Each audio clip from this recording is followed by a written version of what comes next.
안녕하세요, 부자 선생입니다. 오늘은 지금 계속해서 국토부에서도 지금 주택 공급 상황 점검, 그러니까 공급 확대 방안에 대한 논의를 내보내고 있거든요. 그래서 이제 부동산 언론에서 아파트 가격이 상승하고 있다, 이렇게 때려대니까 심각성을 느끼기 시작하고 계속해서 정부 차원에서 대책을 내놓고 있는 것입니다. 여기에 대해서 한번 이야기를 나눠보도록 하겠습니다. 그리고 제가 멤버십을 운영하고 있습니다. 그래서 일주일에 한 개 지역 분석 또는 도움이 되는 정보가 있을 경우 이제 멤버십 회원님만들을 위해서 영상을 제공하고 있으니까 관심 있는 사람들은 참고 부탁드리겠고요. 그리고 그뿐만 아니라 제가 또 서울 25개 자치구별로 전자책을 작업하고 있습니다. 재개발, 재건축 가능한 지역, 그리고 최근에 나왔던 고시문이라든지 다양한 용역 자료를 한 권의 책에 담고 있는 작업을 하고 있거든요. 동대문구랑 성동구 완성됐고요. 마포구는 제가 조금 길어지고 있는데 빨리 지금 완성해 보도록 하겠습니다. 그럼 영상 시청하기 앞서 좋아요와 구독하기 부탁드리겠습니다. 국토부에서 계속해서 공급 확대 방안을 내놓았습니다.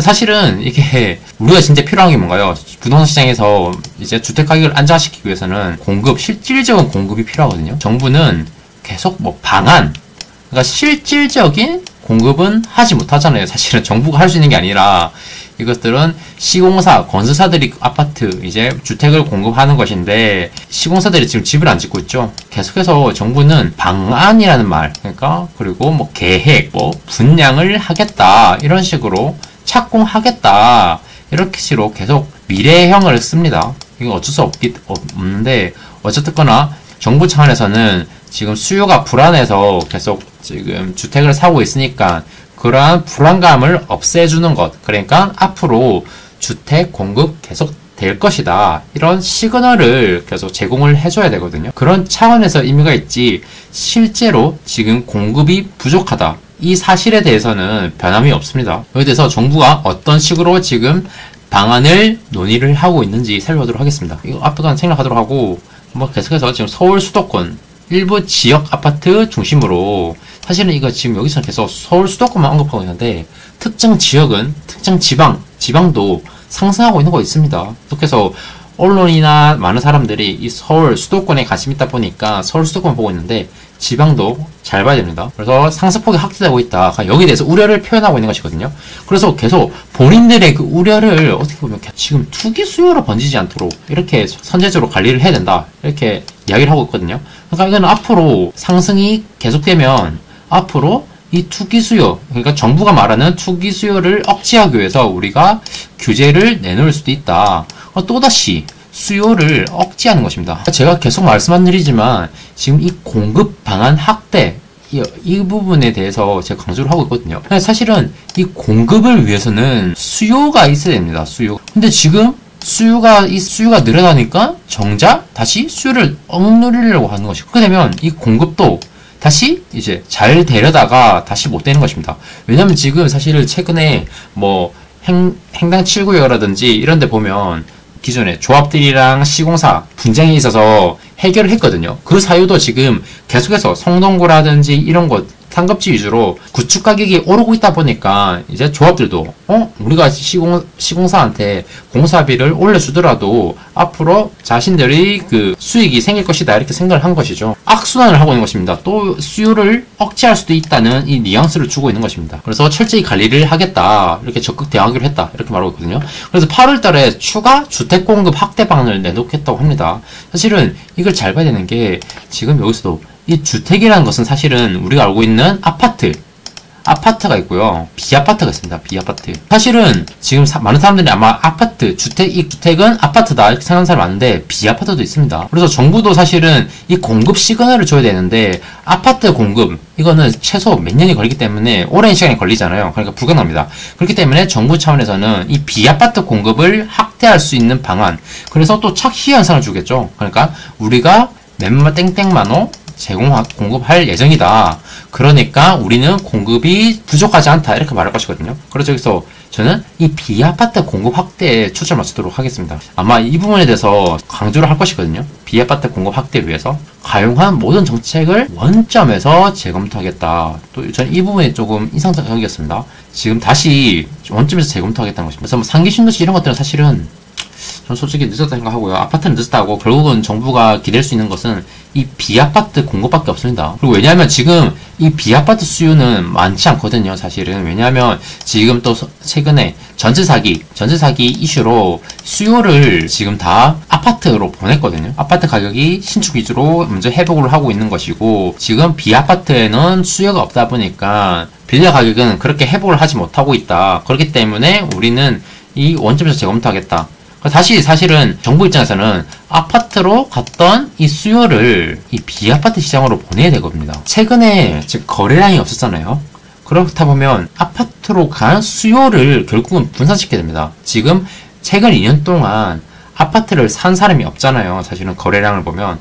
근데 이 수요자들이 지금 계속 대기를 하고 있거든요. 이 대기하고 수요자들이 많습니다. 그리고 또 24년 7월이 되면 그때부터 전월세 2+2 이제 전월세 시장에서 부동산 시장으로 나오는 사람들이 또 많아지거든요. 그러니까 그런 수요자들을 합치면 굉장히 많은 수요자가 대기 중입니다. 이런 사람들이 만약에 전부 아파트 시장으로 간다? 그러면 진짜 회복을 넘어서 급등할 수밖에 없는 그런 환경이 조성되는 것이거든요. 지금 이 수요자는 줄일 수가 없습니다. 왜냐하면 지금 전세도 불안정하고 월세도 불안정하기 때문에 이 수요자를 전세나 월세로 보낼 수도 없거든요. 그렇기 때문에 결국은 이 수요자들을 매매, 전세, 월세 이렇게 분산시켜야 되고요. 매매를 하더라도 그리고 뭐 전세, 월세를 살더라도 아파트뿐만 아니라 비아파트 시장으로도 결국은 다 분산시켜야 됩니다. 그리고 이 매수하는 시기 자체도 결국은 또 분산시켜야 되거든요.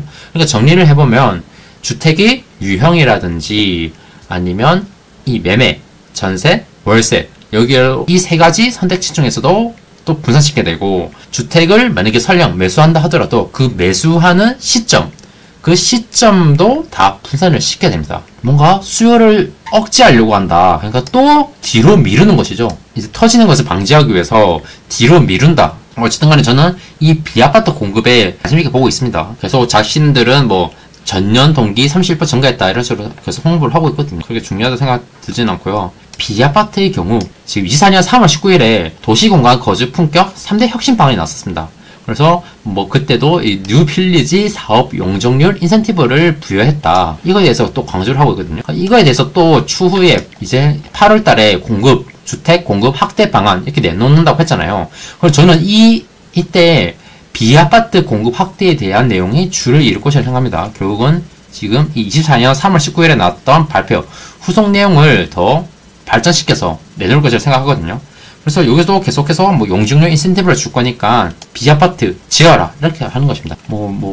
국무회의 통과했다고 하는데 공급 확대는 안 됩니다. 공급 확대가 안 되기 때문에 이 공급 확대를 우리가 나아가야 될 것은, 우리가 결국은 해야 될 것은 공급 확대인데 공급 확대가 안 되다 보니까 그 공급 확대를 위해서 또 나름의 노력을 했다. 이것을 계속 강조를 할 것입니다. 그래서 뭐 든든 전세주택 이런 거 계속 말하고 있습니다. 29년까지 총 23.6만 호가, 이건 또 실질적인 입주가 아니죠. 분양될 수 있도록 점검하겠다. 그러니까 이런 것들 단어 하나에 속으시면 안 됩니다. 분양 이런 식으로 공급 확대를 위한 몇만 호 분양 계획하겠다. 이런 식으로 이런 것들을 조심하셔야 됩니다. 24년 3월 19일에 나왔던 영상에서 다루긴 했었는데 간단하게 살펴보도록 할게요.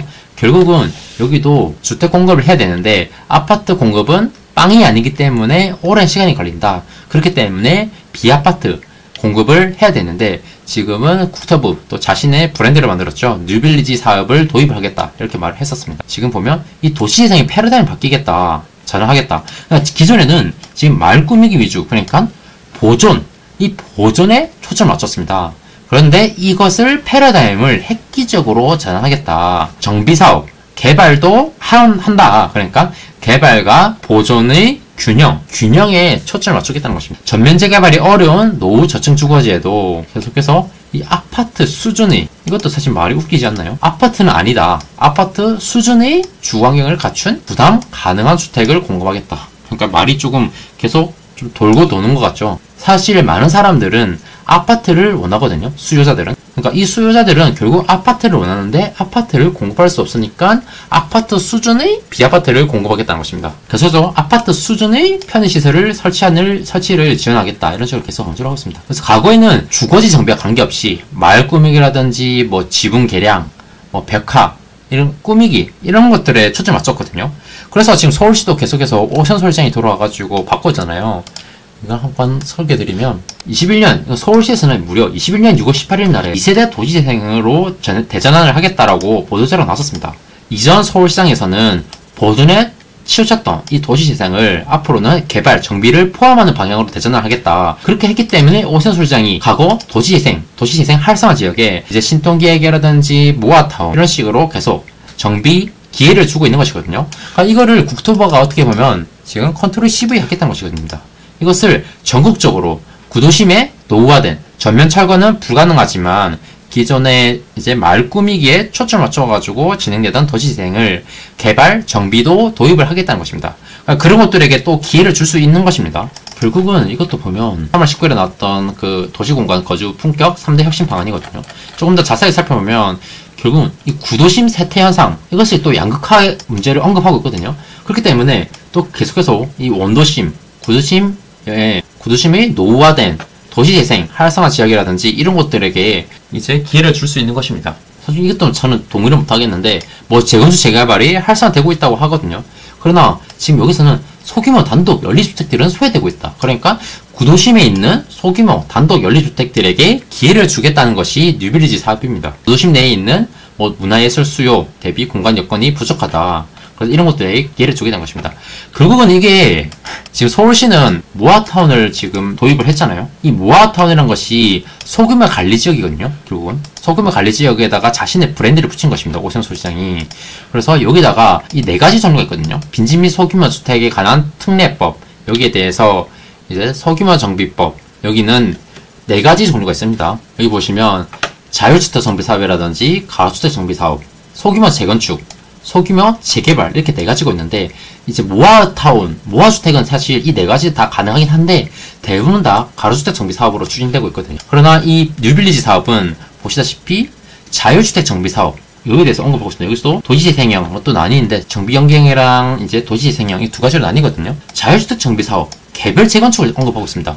소단위로 나뉜 것입니다. 그러니까 맨 처음에는 제일 큰 게 전면 철거형, 그러니까 재개발, 우리가 알고 있는 일반적인 주택정비한 재개발을 치면 이게 너무 시간도 많이 걸리고 주민 갈등도 많다 보니까 조금 더 속도감을 높이기 위해서 이제 서울시가 하고 있는 게 이제 모아타운이잖아요. 근데 이게 모아타운이지만 이건 서울의 브랜드일 뿐이고 사실 이것은 소규모 주택 정비 관리 지역입니다. 관리 지역. 근데 이것을 어떻게 하면 다시 또 한 단계 더 내려가겠다는 것입니다. 한 단계 더 내려가가지고 자율주택 정비 사업을 추진하겠다. 그러니까 자율주택 정비 사업을 모르시는 분들을 위해서 간단하게 언급을 해보면 여기 나와 있습니다. 단독주택이라든지 다세대 주택, 연립주택을 스스로 개량 또는 건설하는 사업이거든요. 그러니까 여기를 결국은 뭐 말이 뉴빌리지지 자율주택 정비 사업을 밀어주겠다. 소단위로 소규모로 내려가는 것입니다. 그러니까 그 주택을 소유하고 있는 소유자 또는 개별적으로 이렇게 정비를 하라. 더 뭐 자율주택 정비 사업, 단독 10호, 다세대 20호 미만의 주민들이 스스로 주민 합의체를 구성해서, 그러니까 조합도 아니고 이제 합의체를 구성해서 개량이나 건축해라. 다만 기존에 있는 그 주택보다는 더 많은 세대를 공급할 수 있어야 되겠죠. 그래야 공급에 효과가 있는 것이니까. 그러니까 우리가 뭐 기금도 지원해주고 용적률도 완화해주겠다. 인센티브 개념이라고 보시면 됩니다. 그래서 뭐 국비, 돈을 지원해주겠다. 그런데 이 말이 안 되는 게 결국은 이 뉴빌리지 사업을 하려면 수요가 계속 있어야 되거든요. 그런데 지금 보면 지금 정부의 상황을 보면 아파트 수요에 대해서는 조금 경각심을 가지고 바라보고 있는 것 같거든요. 아파트 수요에 대한 규제라든지 지금 서울 수도권 이 수요에 대한 억제를 하기 위한 규제를 내놓을 것이라고 생각합니다. 왜냐하면 또 지금 기존에 일단 밑발 까고 있잖아요.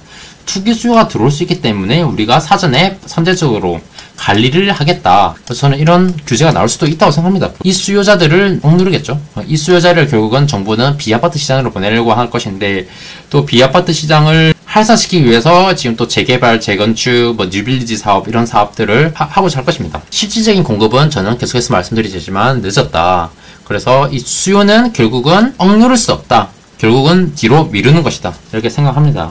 또 어떤 규제가 나올지 저는 솔직히 앞으로 또 규제가 나올 수 있다 하거든요. 지금 정부 상황을 보면 또 8월달에도 이것도 잘 살펴봐야 되겠죠. 계속해서 이 비아파트 공급 이 부분에 대해서 초점 맞춰서 잘 보자.